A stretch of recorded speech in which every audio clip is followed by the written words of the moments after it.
dan teman-teman semua. Bersama saya Marcella Giovanni Alphonse, mahasiswi Universitas Kristen Indonesia Maluku. Dalam video kali ini saya akan memperlihatkan tentang bagaimana pemikiran teologi publik yang lebih memadai bagi gereja-gereja di Indonesia yang terlibat secara nyata menjawab persoalan-persoalan dalam masyarakat di berbagai bidang kehidupan. Nah, sesuai dengan isu yang akan saya ambil, yaitu kemiskinan, lebih spesifik dalam lingkungan jemaat saya dan bagaimana peran kaum pemuda di Jemaat Eden Bulan Mati, khususnya kompleks lorong SPK. Sebelum saya membahas lebih lanjut, perlu kita ketahui bahwa gereja terlibat dalam persoalan-persoalan dalam konteks kehidupan realitas yang terjadi.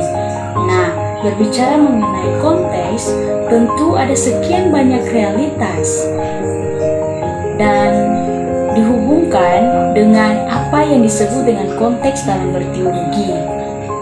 Untuk itu, yang menjadi fokus utama saya yaitu tentang kemiskinan yang menjadi perhatian khusus dalam perkembangan teologi kontekstual di berbagai negara, terutama Asia. Alasannya tidak lain karena sebagian negara-negara di Asia ini adalah miskin dan digolongkan sebagai negara-negara dalam kategori berkembang. Nah, persoalan kemiskinan bukan hanya menjadi tanggung jawab pemerintah, tetapi juga tanggung jawab bersama. Dalam hal ini adalah tanggung jawab gereja. Saya sendiri membahas tentang teologi publik sebagai teologi kewarganegaraan. Nah, teologi kewarganegaraan ini adalah salah satu tokoh Asman lebih banyak menempatkan argumennya di bidang ekonomi. Saya ingin sekali dalam pembahasan kali ini memperlihatkan tentang bagaimana dia itu memfokuskan kewarganegaraan yang berbasis bantuan sosial. Nah, di sini untuk bagaimana mewujudkan kesejahteraan, untuk mendukung kewarganegaraan yang dibebaskan. Itulah teologi pembebasan. Berdasarkan dengan pembahasan saya mencoba melihat aksi praksis yang dilakukan secara nyata dalam lingkungan Jemaat GPM Eden dan juga para pemuda dalam lingkup Jemaat GPM Eden di kompleks SPK. Nah, kali ini berdasarkan informasi yang saya dapat dari salah satu pemuda yang juga turut terlibat dalam kegiatan yang dilakukan, yaitu beliau mengatakan bahwa ada kumpulan grup yang mereka buat, yaitu di dalamnya terdapat kumpulan orang-orang muda dari berbagai latar belakang dan denominasi gereja, dan mereka membuat sebuah kegiatan yaitu pembagian sembako. Pembagian sembako ini dilakukan menjelang Natal. Nah, mereka melakukan itu kepada orang-orang yang dikategorikan lemah dan juga membutuhkan perhatian. Dan salah satunya itu seperti janda, duda, anak yatim piatu.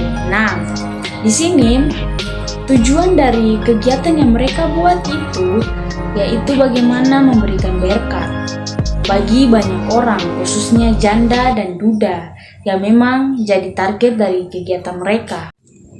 Latar belakang dari kegiatan yang mereka buat yaitu yang pertama, bagaimana mereka melihat persoalan tersebut, persoalan ekonomi ini, untuk menjawab kebutuhan masyarakat dalam lingkungan yang dikategorikan membutuhkan perhatian. dari mereka. Dan yang kedua, bagaimana ada rasa peduli serta tekad mereka untuk menolong, membantu, dan bagaimana mereka merasa bahwa mereka terpanggil untuk melihat persoalan tersebut. Dari penjelasan yang tadi saya sampaikan, nah di sini ada dokumentasi yang mereka lakukan dalam kegiatan tersebut.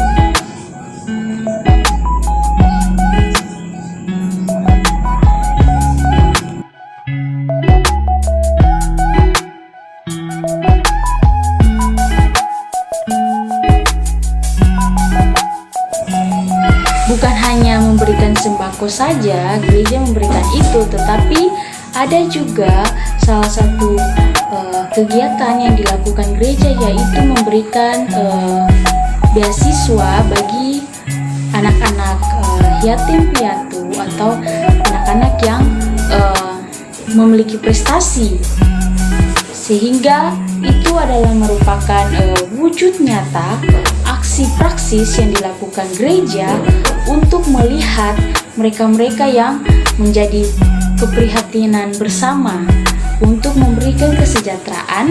Dan tanggung jawab ini bukan hanya tanggung jawab pemerintah saja, tetapi adalah tanggung jawab bersama dan juga tanggung jawab gereja.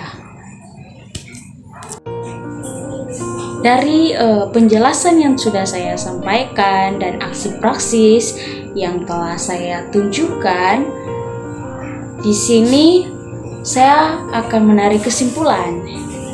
Persoalan kemiskinan ini bukan hanya menjadi tanggung jawab pemerintah saja, tetapi merupakan tanggung jawab bersama.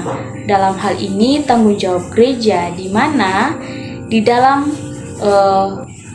fakta yang terjadi bisa saja tidak cukup memadai untuk menarik kesimpulan bahwa tidak ada kepedulian gereja terhadap persoalan kemiskinan dalam masyarakat. Tidak dapat dipungkiri adanya aktivitas gereja yang menunjukkan keterlibatannya dalam upaya penanggulangan masalah kemiskinan. Nah, sebagai contoh yang telah saya sampaikan sebelumnya, seperti pembagian sembako, bantuan beasiswa, dan lain hal. Nah, di sini banyak kegiatan lainnya yang merupakan tujuan untuk membantu dan mengatasi persoalan kemiskinan dalam jemaat dan masyarakat, merupakan tanda sebuah kepedulian dan keterlibatan gereja. Oleh sebab itu, mencintai keadilan dan kebenaran adalah perbuatan baik dan keadilan menurut Perjanjian Baru. Jadi, pada konsep shalom atau damai sebagai kesejahteraan yang menyeluruh, dan terakhir pada perspektif kerajaan Allah. Dari situ ia menyimpulkan amanat gereja untuk hidup tidak hanya pribadinya, tetapi dimensi nyata dan tidak hanya terhadap anggota gereja, menekankan pada dimensi publik dari iman Trinitas yang menyatukan Tuhan dan dunia.